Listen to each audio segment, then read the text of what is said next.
সেটাই বললাম, বেনাপোল আমি একবারই গেছি।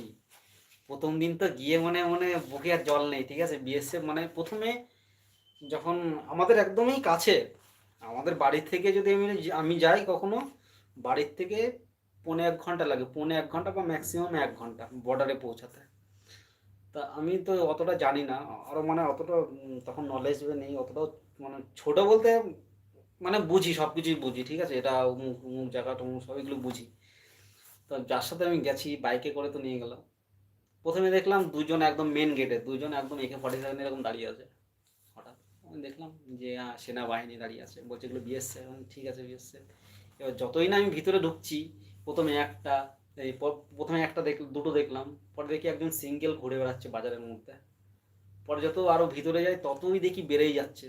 আমি বলছি এত ওই জায়গায়, বলছি এটা বর্ডার রে পাগল। তখন আমি বুঝলাম যে এটা বর্ডার, আচ্ছা।